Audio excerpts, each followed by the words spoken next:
Bien, vamos a proseguir. Comparto diapo. Nos quedamos en esa velita el día de ayer, la punta de una vela. ¿Qué nombres ha recibido Dios a lo largo de la historia? O al menos con qué palabra las culturas han intentado pues referirse a él.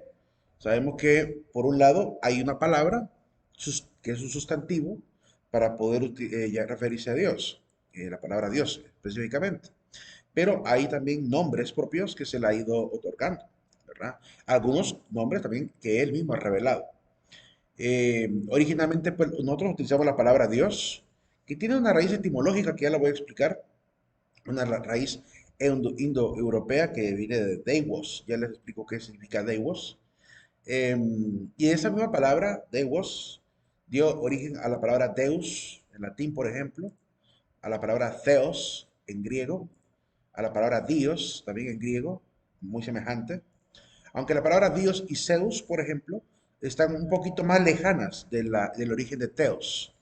Muchas veces se creyó que Theos procedía de Zeus, pero la pronunciación Zeus es un poquito diferente a Theos.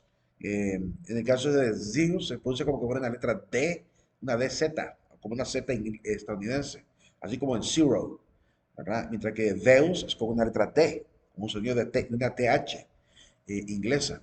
Entonces es un poquito diferente. Aunque se podría llegar a quizá considerar que la cercanía de la palabra podría tener una razón de ser. Quizá sea un juego de parte del poeta que originó el nombre de Zeus, porque hay que recordar que los seres mitológicos en la cultura griega pues se originaron por los poetas, que son los que se inventan un montón de nombres y le dan características a cada una de las divinidades.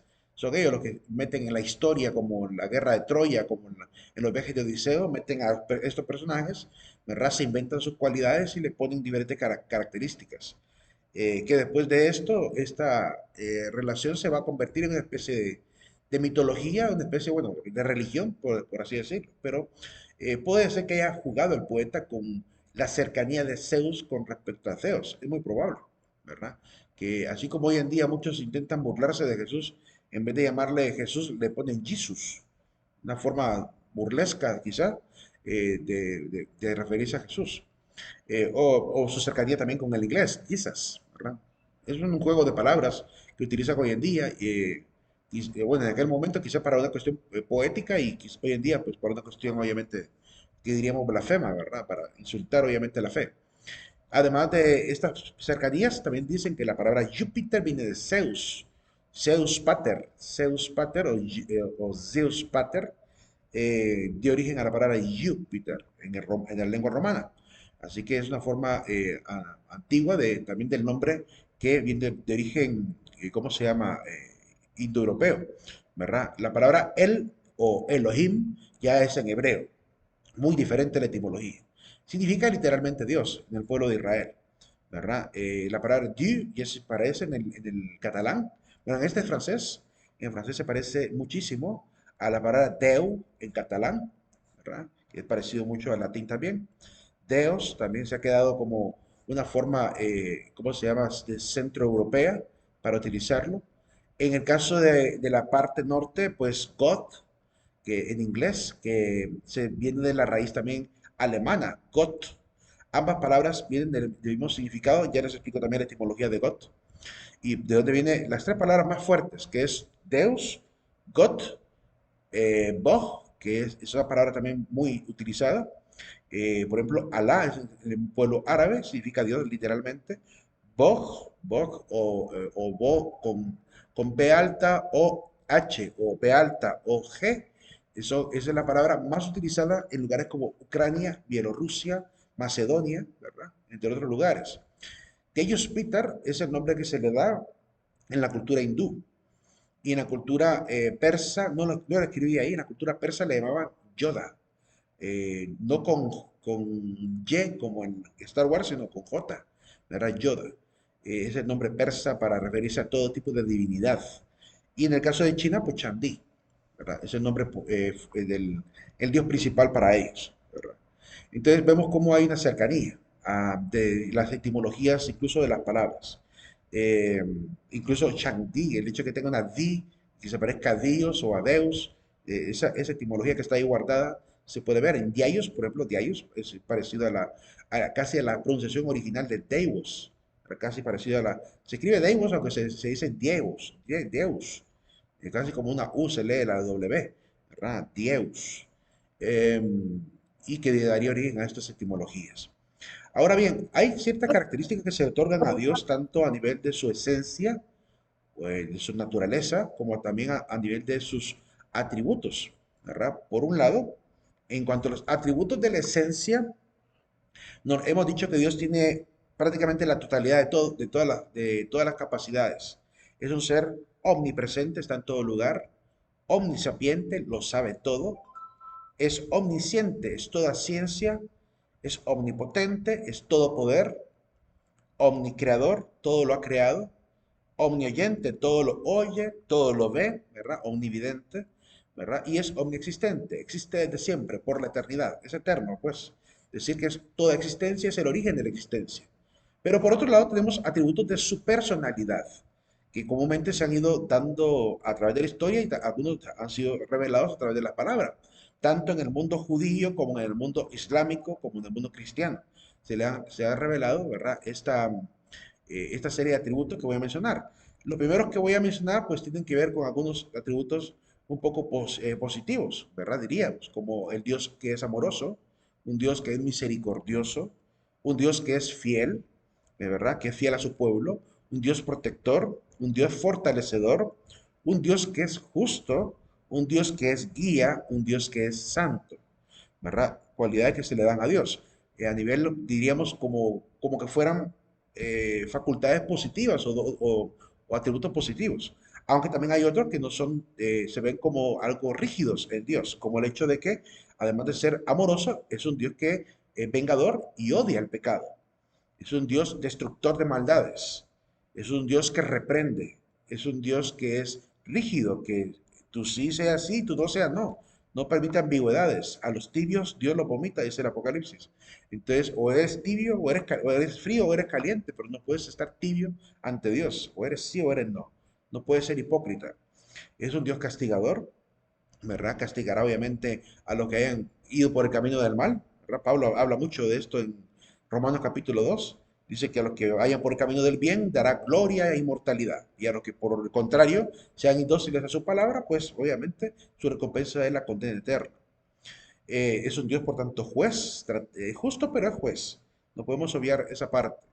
Es un Dios que es exigente, exige un compromiso real, como Jesucristo, ¿verdad? Que pide un compromiso serio.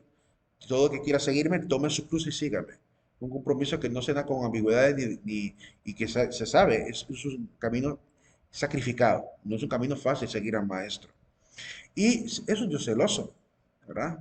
Incluso hasta Jesucristo heredó eso de su padre, porque cuando vio al montón de ladrones metidos en el templo dedicado a Dios, agarró látigo, dice, que agarró látigo y se puso a sacar a todos a latigazos, llamándoles ladrones, porque habían convertido el templo de Dios en cueva de ladrones.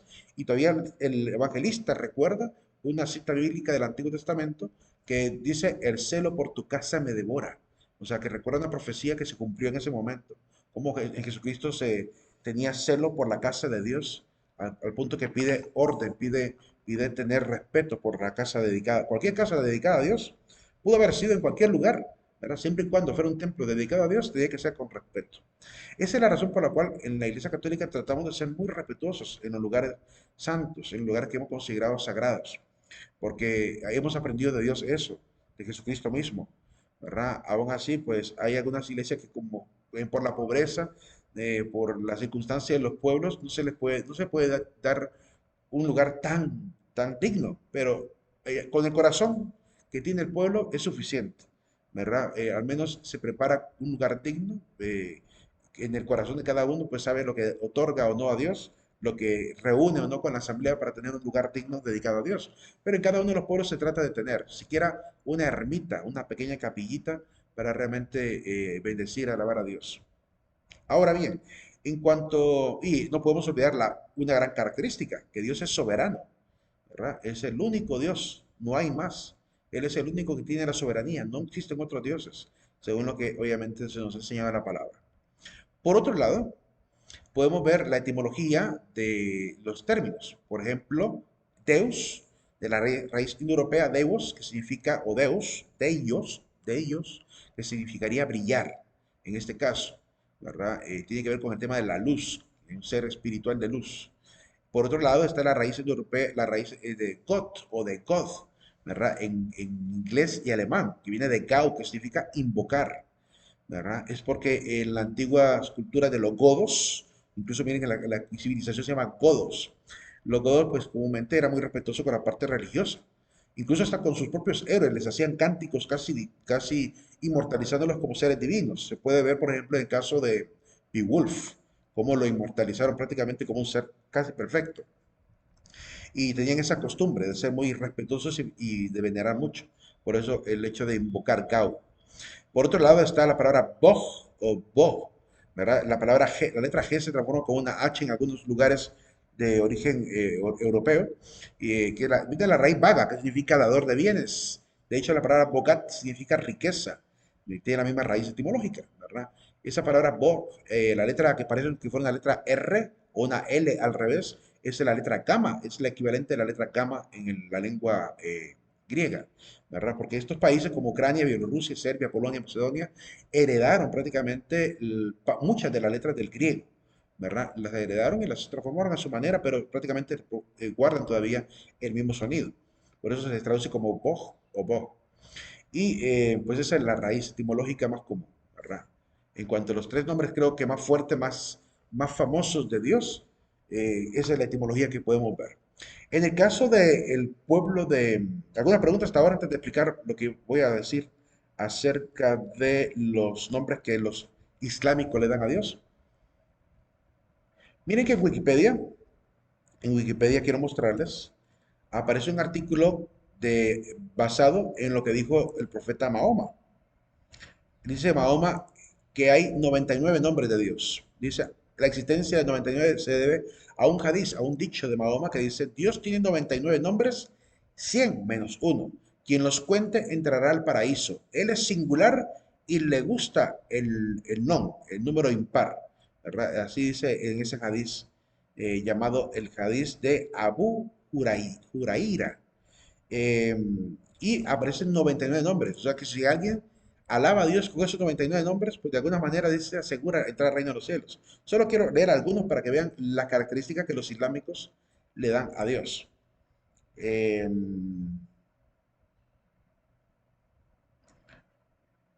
ok. ¿Cómo se pronuncia el tercero y el cuarto? Me preguntó alguien por ahí. Permítanme, quiero regresar acá a ver qué es lo que me preguntaron. El tercero, este Bog, no sé si te refieres a este. Vamos a Era en los, cuando tenía toda la lista de nombres. Ah, ya. Voy a ponerlo aquí, permíteme, para verlo. Supongo que te refieres al cuarto, ¿verdad? Es Dios. La palabra es Dios. El tercero es Teos, con TH. Teos. Creo. Teos con TH. Ya que la letra teta, esa que tiene como un círculo y una letra H en el centro, ¿verdad? Y el Parece que, que fuera una letra H, es la TH. y Y el que la está otra, abajo, la que está abajo es Dios y la que está más abajo, Zeus. Zeus Pater. Zeus Padre. Ok, volviendo a lo que está en la Wikipedia, aprovechemos que ahí han sintetizado esos 99 nombres. Lástima que no nos han dado en qué parte del Corán están, pero supongo yo que en el Corán están todos. Bueno, aparece Alá, que significaría Dios, ¿verdad? Ar-Rahman. No voy a leer los nombres en transcripción, sino que solamente los nombres en español. El compasivo, el misericordioso, el rey, el santísimo, la paz, el dispensador, el custodio, el todopoderoso, el dominador, el supremo, el creador, el iniciador, el formador, el que perdona, el victorioso, el dadivoso, el que da dones, el proveedor, el que abre los corazones a la fe y el conocimiento, el omnisciente, ya lo mencionamos, el restrictivo, ¿verdad? El pródigo, el que da con generosidad, el que da humildad, el enaltecedor, el que otorga honores, el humillador, el omnioyente, Omnividente, miren que ahí están los otros que mencionamos también. El juez, el justo, el sutil, el bien informado, el indulgente, el grandioso, el absolvedor, el recompensador, el sublime, el grande, el preservador, el preponderante, el que tiene en cuenta todas las cosas. Ese me gusta, el que tiene en cuenta todas las cosas porque está en la palabra de Dios. Creo que está en el eclesiástico, cuando dice de que dice el pecador en su mal pensamiento, Dios no va a tomar en cuenta mis faltas, es tan misericordioso que las perdonará todas. Y entonces hace alusión al tema de que la acumulación de pecados, claro que puede convertirse en una gran afrenta u ofensa a Dios. Entonces, tengamos en consideración que Dios lo ve todo. Así lo dice Pablo también, enseña que Dios lo ve todo, ¿verdad? Y va a dar a cada uno eh, según sus obras. Dice Pablo, quiero mostrar ese texto bíblico al cual estoy haciendo referencia para que vean el por qué lo menciono. Permítanme un segundo. No sé por qué no me está mostrando el programa. Vamos a darle que sí. Ahí está. Voy a mostrarles la cita a la que estoy haciendo referencia de Pablo. Vamos a seleccionar la ventana aquí, a ver si me deja. A ver si aparece. No la voy a, no, creo que este programa me da problemas al mostrarlo, pero voy a intentar. Puede ser que genere un conflicto. No lo genero, qué bueno. Aquí en Romanos capítulo 2, miren lo que dice San Pablo. Por la dureza y la impenitencia de tu corazón, estoy en Romanos 2, capítulo 2, versículos 5 en adelante. Por la dureza y la impenitencia de tu corazón, vas atesorando contra ti cólera para el día de la cólera y de la revelación del justo juicio de Dios, el cual dará a cada cual según sus obras. A los que por la perseverancia en el bien busquen gloria, honor e inmortalidad, le va a dar vida eterna. Mas a los rebeldes, indóciles a la verdad y dóciles a la injusticia, cólera e indignación, tribulación y angustia sobre toda el alma humana que obra el mal, ¿verdad? Y menciona al griego, al judío, tanto al judío como al no judío, al griego. En cambio, honor, gloria, honor y paz a todo el que obre el bien. El judío primeramente y también el griego, porque en Dios no hay acepción de personas. Entonces, vemos cómo se revela esto a través de San Pablo. Volviendo a los atributos de Dios, leamos un poquito más porque son tan interesantes. El sublime, el generoso, el vigilante, el que responde las súplicas, el vasto, el sabio, el afectuoso, el majestuoso, el resurrector. Miren que los islámicos creen en la resurrección también. Por eso se acercan muchísimo a la fe cristiana. Están bastante cerca y de hecho es por ese motivo que les platicaba que hay un, no sé si a ustedes o a otra sección, que hubo un islámico que se convirtió al cristianismo, porque notaba que esa similitud y además las referencias que hace el Corán a tener que ir a leer también el Nuevo Testamento, el Evangelio. Pide que se vaya a buscar a los evangelios y que se le ponga atención a los evangelios, porque ahí prácticamente termina la revelación del Corán, que prácticamente a través del evangelio. Entonces, el día que los islámicos logren seguir al pie de letra, ir al evangelio y se den cuenta realmente quién es Jesús, quizá podamos ser un solo pueblo al final de cuentas. Todo el pueblo de Abraham unido, ¿verdad? Como una sola iglesia, como una sola asamblea. El testigo, ahí lo pueden seguir leyendo, casi los termino en todo caso. El testigo, la verdad, el amparador, el fuerte, el firme, el protector, el loable, el calculador, el originador, el restaurador. Me recuerda al libro que ustedes van a leer, a Job. Dios restauró todo lo que Job perdió cuando Job demostró fidelidad a pesar de haber, ¿cómo se llama?, intentado entender por qué Dios le permitió que pasara todo lo que le sucedió. Entonces, al final tiene una recompensa. No le digo cuál, para que ustedes lo vayan a leer. El que da la vida, el que quita la vida, ¿verdad? El siempre vivo, el autónomo, el constante, el ilustre, el único, la unicidad. Me gusta la unicidad.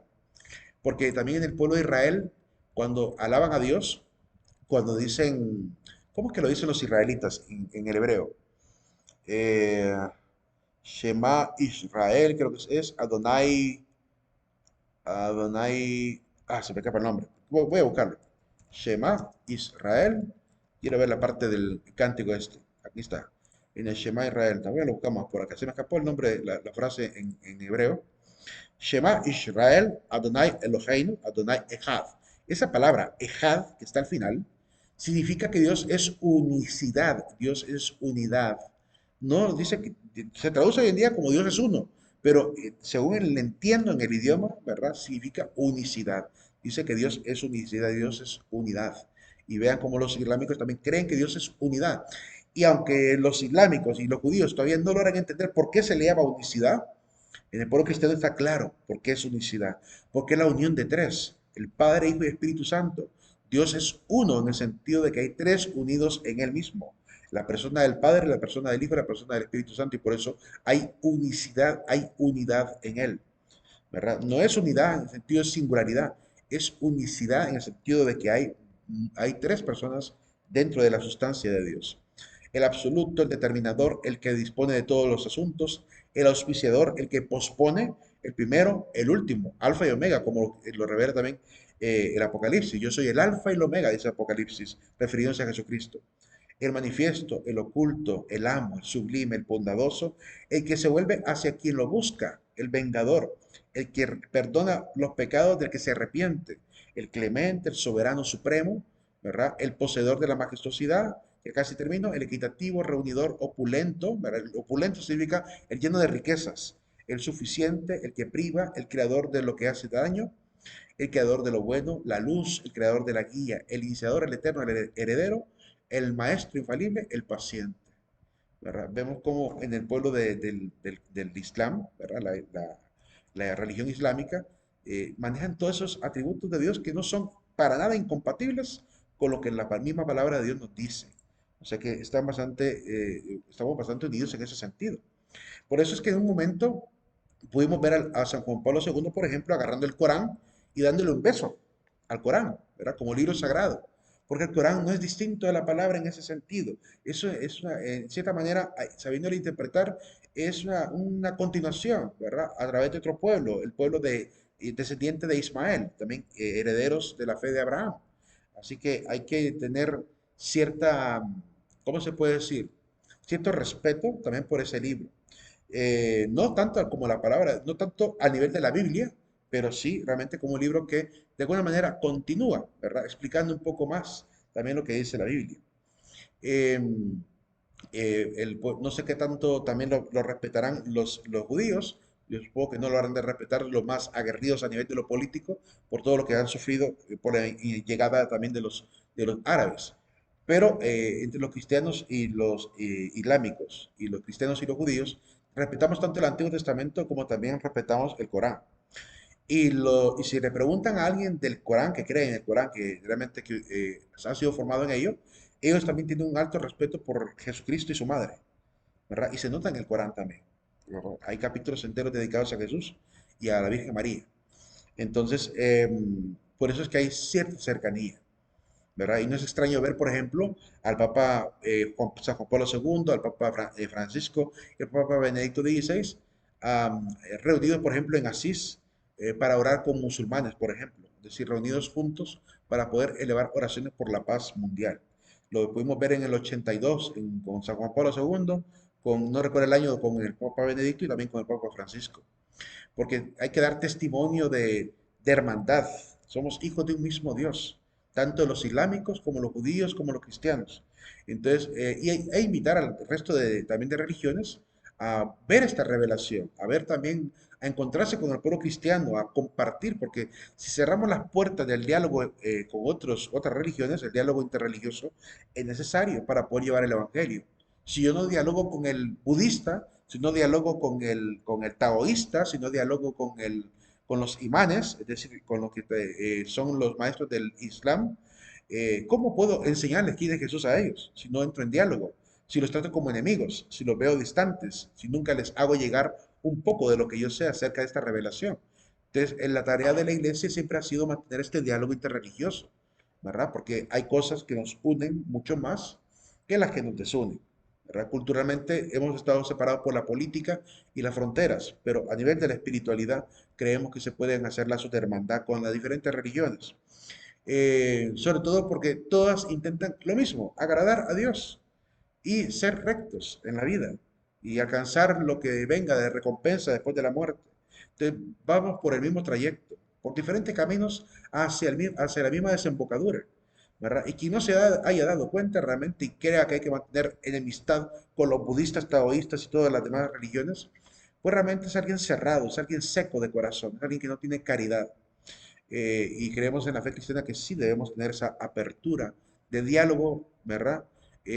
quizás no como una hermandad cristiana, obviamente, porque no son cristianos, pero sí hermandad como humanos, ¿verdad? Como hijos de un mismo padre.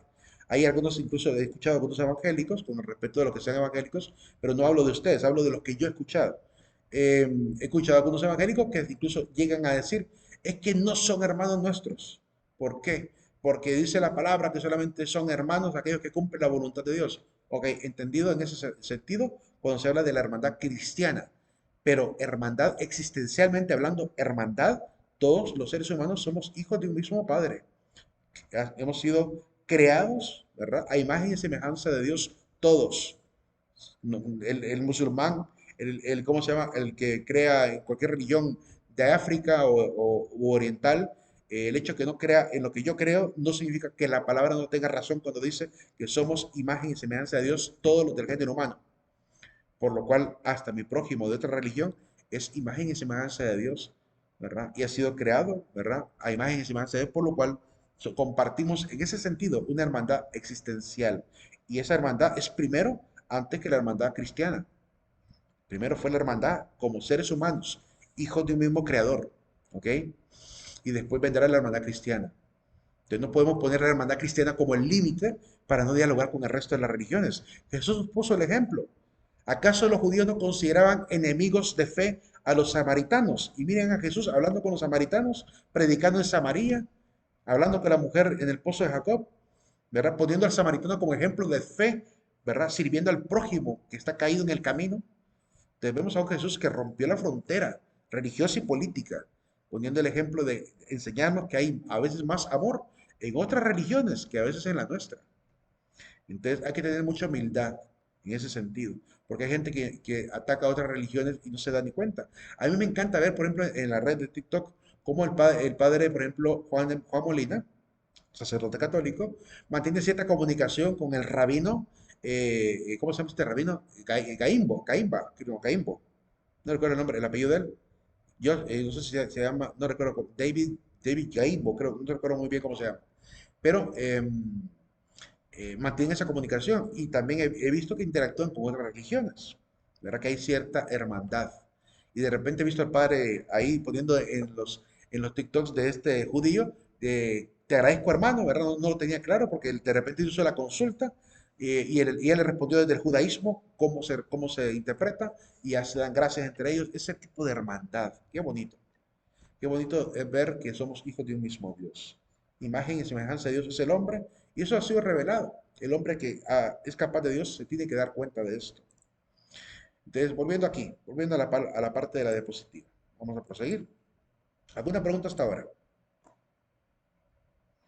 Miren, si hay alguna pregunta, encienda el micrófono y me pregunta. Cualquier cosa que quieran comentar también. En Sabiduría capítulo 13. Este libro es uno de los libros que no tiene las antiguas Biblias protestantes, solamente la nueva, que les digo, se llama la Biblia del siglo de oro, la Reina Valera del siglo de oro, es la única que tiene prácticamente estos libros. Eh, pero quizá ese error histórico tenga, ¿cómo se puede decir? Tenga una razón de ser. ¿Qué habría pasado si estos libros hubieran permanecido dentro de la Biblia? Habrían quizás los hermanos protestantes, apenas se hubieran separado de la iglesia, habrían agarrado, como ha pasado con los últimos siglos, porque prácticamente el ataque iconoclasta, pues sí, ocurrió al inicio, en la época de Martín Lutero, empezaron a querer destruir imágenes del templo, aunque Martín Lutero lo regañó, porque prácticamente estaba en contra de destruir las imágenes. Eh, de un sermón, cuando vio que en la iglesia de Wittenberg habían empezado a quebrar las estatuas, él se puso a darles un sermón, se reunió a la asamblea y puso a sermonearles, a hacer ver que era incorrecto lo que estaban haciendo, porque eso no es lo que él pretendía. Es una pésima interpretación creer que Martín Lutero se quiso simplemente volver un enemigo al principio, más bien trató de ser muy prudente. Después es que ya, en medio de la persecución, se vuelve maduro, ¿verdad? Pero al inicio no era así, Martín era muy prudente en ese sentido. Eh, y después de esto, pues viene la lucha contra el tema de las imágenes de la Iglesia Católica. ¿Qué hubiese pasado si los hermanos evangélicos hubieran tenido sabiduría? ¡Ja! Sabiduría capítulo 13 lo habrían agarrado como el libro mejor, habría sido quizá el libro más citado de la Biblia, del caso de los protestantes, contra los católicos. Porque obviamente capítulo 13 y 14 habla de la idolatría. Habla de la idolatría. Y nos explica muy bien cómo es que nace la idolatría y en qué sentido es la idolatría. Quizá lo habrían comprendido también mejor, porque gracias a este libro que nosotros entendemos muy bien cuándo es idolatría y cuándo no. Porque tener una simple imagen no es realmente idolatría. Una imagen que se coloca para simular que es un dios, ahí sí es idolatría. Pero una imagen cualquiera que sea simple por simple decoración no es un ídolo.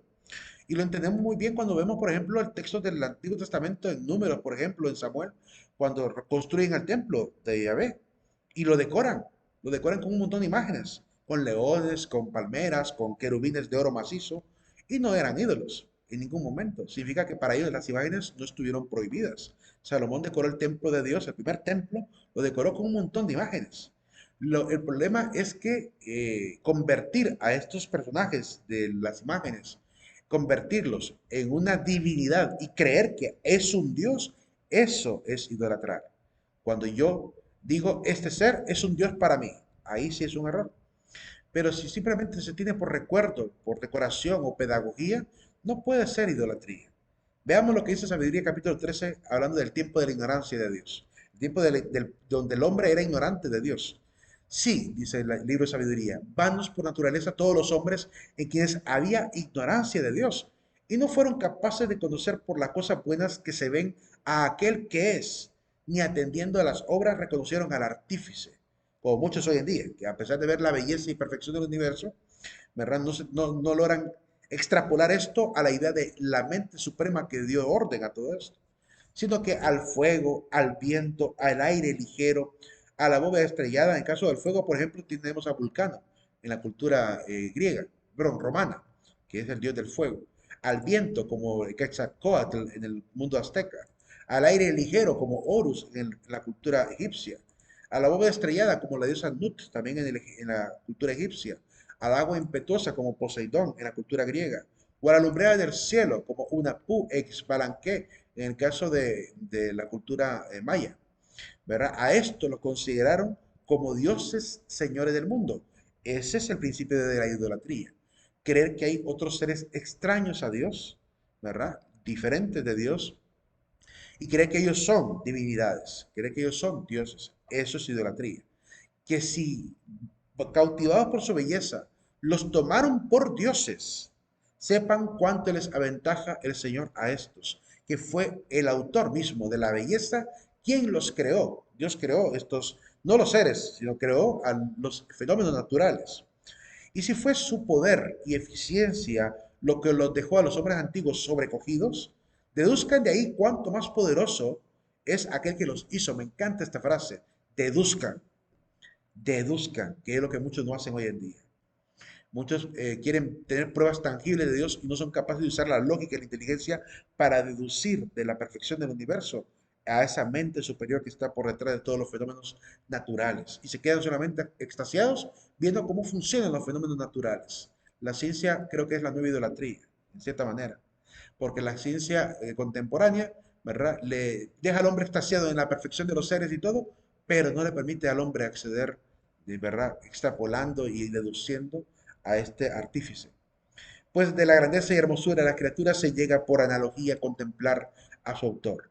Yo no es que sea anticientífico, me encanta la ciencia, pero una ciencia que no pierda el sentido común, que no pierda la capacidad lógica de poder hacer esto, deducir de dónde vino todo este orden, de dónde vino todo este perfeccionamiento. Dice el mismo texto del Catecismo de la Iglesia Católica, número 41, que las criaturas son el reflejo del Creador. Todas las criaturas poseen una cierta semejanza con Dios, muy especialmente el hombre, creado a imagen y semejanza de Dios.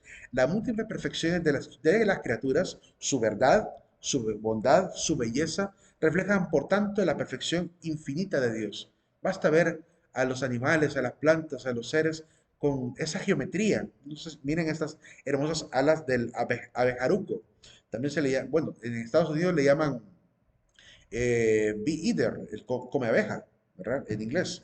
El come abejaruco se llama en España, ¿verdad? Qué hermosas alas, qué perfeccionamiento. O sea, para que un ser humano sea capaz con su tecnología de hacer un animalito como este, ¿verdad? O de manera artificial y que vuele con el mismo perfeccionamiento de esas alas, pues va a tardar un poco de tiempo para que logremos eso. Podríamos llegar a hacerlo porque somos co-creadores. Es decir, Dios nos ha dado la facultad de, también de utilizar la naturaleza para emular lo que Él ha hecho. Pero no va a lograr tener el mismo grado de perfección, de autosostenibilidad. Siempre va a haber necesidad de recargar la batería o necesidad de llenarlo de combustible. Es decir, siempre ese ser que se crea no será autosostenible, mientras que estos animales son autosostenibles. Ellos buscan su alimento, ellos construyen su hogar, ellos mismos generan reproducción. ¿Verdad? Y se generan unos con otros. El día que el ser humano invente una especie de dron que se haga a sí mismo, que busque su propio alimento o su propio insumo energético y además sea capaz de construir otros, estaremos cerquita de la idea de un creador. Pero mientras tanto seguimos teniendo excelentes avances tecnológicos, pero siempre un poco falibles. No llegan al nivel de la perfección de Dios. Y eso es lo que realmente podemos ir deduciendo de la misma perfección de las criaturas.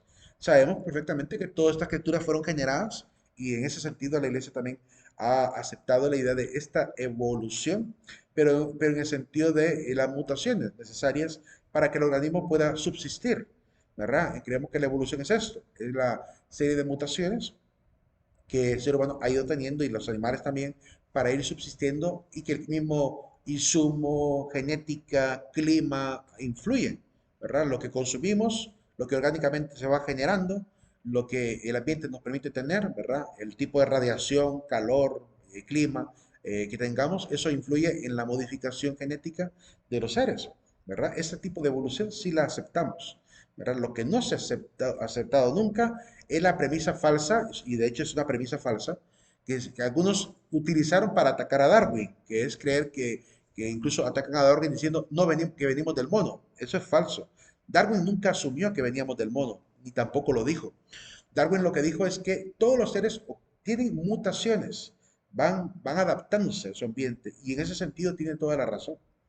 Tiene toda la razón. Aunque las nuevas hallazgos de la evolución nos echan, ¿cómo se llama? Encima una serie de datos que nos ayudan a entender cómo se fue generando la vida. Pero aun cuando la vida se haya generado de las partículas que aparecieron en el fondo del mar, venidas de todos los polvos de estrellas, ¿verdad? Que formaron este planeta, aún con todo ese orden generado, ese efecto dominó de causa-efecto que ha ocurrido hasta la aparición del hombre, no podemos descuidar que han habido una serie de leyes alrededor de todas esas mutaciones, que este universo cumple una serie de leyes y leyes inteligentes que van organizando de alguna manera la materia para permitir la vida. Desde ese sentido, tenemos que preguntarnos, ¿verdad? ¿Cuál es la causa de la ley? ¿Cuál es la causa de las leyes? Por qué son ordenadas?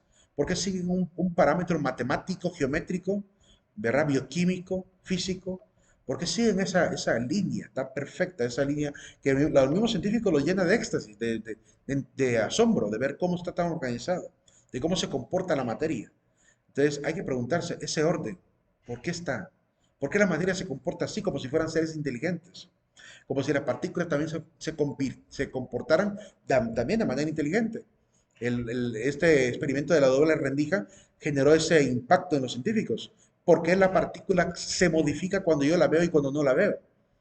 Que a veces parecía que cuando la veo se comporta de una manera y cuando no la veo se comporta como le da la gana. A veces entra por una rendija, a veces por otra, a veces se divide y entra por las dos al mismo tiempo. Es decir, ¿por qué hace eso? ¿Por qué la materia pareciera que se comporta así? De los científicos se quedan todavía extasiados y asombrados de lo que a nivel cuántico se produce, ¿verdad? Pues no hay que quedarnos solamente en el éxtasis de la primera parte de lo que la ciencia nos da, hay que extrapolar y deducir de dónde viene ese perfeccionamiento. Por la sola razón, pero la sola razón, dice la iglesia, tiene sus límites. Si intentamos conocer a Dios solo por la razón, podemos llegar a acercarnos, pero aún así hará falta la gracia de Dios. Dice en el Catecismo numeral 38, por esto el hombre necesita ser iluminado por la revelación de Dios, no solamente acerca de lo que supera su entendimiento, sino también sobre las verdades religiosas y morales, que de suyo no son, perdón, de suyo no son inaccesibles a la razón, a fin de que puedan ser, en el estado actual del género humano, conocidos de todos sin dificultad, con una certeza firme y sin mezcla de error. Pónganse a pensar, por ejemplo, cómo es que todos hemos llegado a ciertos acuerdos morales. ¿Por qué llegamos a los seres humanos a aceptar que, por ejemplo, robar está mal, que mentir está mal? ¿De dónde procede eso? ¿Verdad? Puede tener un origen religioso a través del pueblo de Israel con los 10 mandamientos. Podría ser, ¿verdad? Habría que pensar si antes de los 10 mandamientos en la humanidad había cierta moralidad también. ¿De dónde procede esa moralidad? ¿Por qué entendemos lo bueno y lo malo? ¿De dónde nos viene esa capacidad de discernir lo bueno y lo malo? Y la gente que decimos ser buena o queremos ser buena, eh, nos vamos por ese camino. ¿Por qué irnos por ese camino? ¿Qué es lo que nos mueve a ser buenos? ¿Verdad? ¿Algo nos está motivando además de la fe o también, porque, vaya, por ejemplo, la gente buena que es atea, ¿por qué es buena? ¿Por qué no es mala? ¿Por qué intentan ser buenos muchos de ellos? ¿Verdad? ¿Qué hay de grabado en ellos, en su intelecto, que les dice, esto está bien, esto está mal? Es parte de la predeterminación a la cual se refiere la iglesia, de que Dios ha dado algunas verdades que han quedado grabadas en el ser humano, que no son inaccesibles a la razón, llegan por el razonamiento mismo a entenderlas y es parte de lo que Dios quiere, que el hombre conozca de manera cierta y firme, sin mezcla de error, lo que es bueno. Entonces, hay algo grabado en el corazón del hombre que de alguna manera todos llegamos a desembocar en ello. Por ejemplo, cuando Aristóteles se preguntaba cuál es la finalidad de todo el trabajo humano, se dio cuenta que todos los humanos vamos hacia el mismo rumbo. ¿Alguien se acuerda hacia dónde vamos los seres humanos? Según Aristóteles. Roma. No sé dónde vamos. Ah, no, no, no, perdón, La yo creí que hablaba felicidad, del dicho, perdón. ¿Cómo? ¿A qué? a la felicidad. A la felicidad. ¿Por qué? ¿Por qué todos vamos hacia ese rumbo? ¿Por qué no todos van hacia otro tipo de valores? No, que todos andamos anhelando la felicidad. ¿Qué hay de grabado en todo el género humano? ¿Será que en el ADN está guardado ese deseo? ¿Será que en la naturaleza humana espiritual está guardado ese deseo? Entonces, el hecho es que este filósofo llegó a darse cuenta que el carpintero, el herrero, el zapatero, el que hace, no sé, caminos, el arquitecto, el político, todos, hasta la gente mala, hasta la gente malvada, todos ansían ser felices. La felicidad. ¿Por qué está grabada en el corazón humano la felicidad? ¿Por qué anhelamos esto? ¿Verdad? ¿De dónde nos vino ese deseo? Que es un deseo utópico, por lo menos a la luz de esta realidad que vivimos, es utópico. Porque quizá queramos ser felices, pero de pronto viene la enfermedad y nos acaba. Por la enfermedad, por la vejez, por el estrés, por el cansancio, por el enemigo, dejamos a veces de ser felices. Pero en nuestro corazón está ese deseo innato, viene con nosotros, ansiamos la felicidad. Entonces también Dios sabe que eso está en el corazón humano y por eso dice San Pablo que Dios quiere que todo mundo se salve y llegue al conocimiento de la verdad. Entonces, ¿y cuál es esa verdad? Que Dios nos quiere felices. Por eso cuando Jesús predicó el famoso Sermón del Monte decía, felices o bienaventurados los que son, los que sufren, bienaventurados los que lloran, bienaventurados los pobres de espíritu, bienaventurados los que son perseguidos, ¿verdad? Tendrán bienaventuranza, es decir, tendrán felicidad en el futuro, porque van a ser recompensados por todo lo que padecieron. Jesucristo afirma que a pesar del sufrimiento, hay una recompensa para todos los que han sufrido, para que haya llorado, para que haya vivido en pobreza de espíritu, para que viva humildemente, para que trabaja por la paz y la justicia, ¿verdad? Los que tienen hambre y sed de justicia serán saciados. Entonces significa que alcanzarán felicidad, porque cuando yo ansío paz y justicia y soy saciado, pues me soy feliz. Si yo he sido pobre de espíritu y me regalan el reino de los cielos cuando no tuve nada en esta tierra, si solamente fui pobre de espíritu y no tuve riquezas, pues voy a ser compensado con un premio grandísimo. ¿Cómo no voy a ser feliz? Si los que son perseguidos por la causa van a pertenecer al reino de Dios, ¿cómo no van a ser felices? De la felicidad también Jesús la presenta como la última bienaventuranza, como lo último que alcanzaremos, ¿verdad? Y está grabado en la naturaleza humana. Vamos hacia ello. Lamentablemente, hay un camino del bien y hay un camino del mal. El mismo texto de la Didaje que les compartía en el enlace comienza hablando del camino del bien y el camino del mal. Y afirma lo que hay que hacer para poder vivir eternamente y lo que se hace que podría generar la pérdida de esa felicidad eterna. Entonces, vale la pena que lean la Didaje, se lo recomiendo. Solo son 11 páginas. La Didaje solo son como 11 páginas, dependiendo del tamaño de letra. Es pequeñita la obra, bien chiquitita, ¿verdad? Pero es tiene una profundidad tremenda. Entonces, como hay un camino del bien y un camino del mal, un camino de la muerte y un camino de la vida, pues está la decisión del hombre. El hombre tiene la decisión de qué camino tomar. Ahora bien, para conocer a Dios también hay otros caminos, el que yo le puse caminos dos por dos. ¿Por qué? Porque por cada uno de los caminos también hay dos veredas. Por ejemplo, a través del camino de la razón y el camino de la fe. Son los dos grandes caminos. A través de la razón, permítame que aquí me equivoqué. Permítame, voy a quitar la diapositiva porque hay un error. Está movida la caja de texto. Permítame. Un segundito, ya les comparto. Lo quitaré también de acá. Es un error ahí. Sí, sí, sí, sí, está mal, mal, mal, muy mal. Permítanme un segundo, chicos. Es que quedaron los la palabra de abajo es la que está mal. La palabra de abajo. El camino de la razón es al lado derecho y el camino de la fe al lado izquierdo. Eso es lo único que tengo que cambiar. Permítame hacer ese cambio. Ok, sí, porque y lo demás que va a aparecer está muy bien. Ok, les comparto nuevamente la diapositiva. Vamos a ver, ahí está. Entonces, el camino de la fe y el camino de la razón. Por el camino de la fe hay dos caminos para conocer a Dios. Primero, la lumen fidei, la luz de la fe, que es la que viene al ser humano por medio de que Dios le brinda esa oportunidad, la oportunidad de irse dando cuenta, recibiendo ciertas señales, pistas, visiones que le ayudan a entender, ¿verdad?, la trascendencia del ser humano. Por ejemplo, cuando Dios envía a sus ángeles para comunicar obviamente su voluntad, es lumen fidei, luz de la fe. Solamente a gente de la fe, a gente que ha tenido fe en Dios, se le ha aparecido un ángel para que realmente comunicarles algo de manera directa, como Zacarías, ¿verdad? Que en el templo se le aparece el ángel y le comunica que va a ser padre de Juan el Bautista. Como a José, que se le aparece un ángel en sueños para obviamente comunicarle el peligro que corren ante el rey Herodes y que también se le apareció para que no tuviera temor por tomar a María por esposa, ¿verdad? Que ya que quería darla en repudio porque dudó de María. Justo, José, siendo muy justo, quería repudiar a María por el tema del embarazo que tenía, injustificado, y, y no entendía por qué estaba embarazada. Entonces el ángel le comunica que el hijo que tiene María es hijo de Dios. Comunicación directa a un hombre que es un hombre de fe. Que si hubiera sido un hombre que fuera malvado, quizás no hubiera tenido ninguna advertencia, pero recibió la advertencia de parte de Dios a través del ángel. El caso de Moisés, ¿verdad? Que pudo ver la gloria de Dios a través de la zarza. Cada vez que entraba a la tienda tenía un contacto directo con Dios, ¿verdad? Como aparece en esa famosa película de los 10 mandamientos, esa columna de fuego, ¿verdad? Que aparece ahí protegiendo al pueblo de Israel. La estrella de los magos, que también le reveló el camino para encontrar al rey que iban a nacer.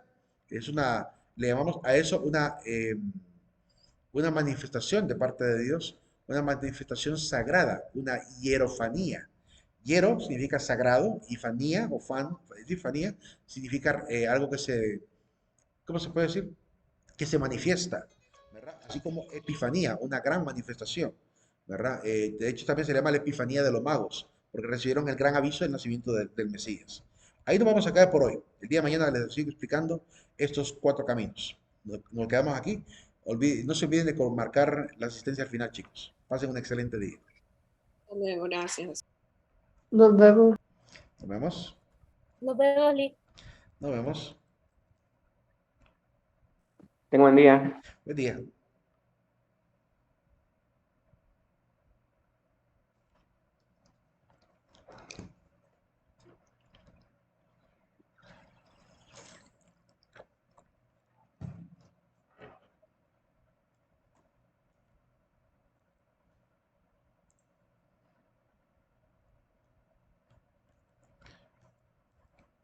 Los 2 caminos.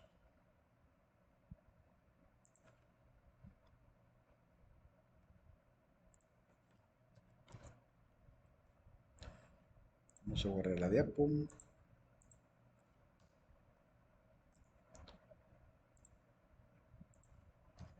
Día 28 de septiembre. Hoy es el día de los pliegos de independencia.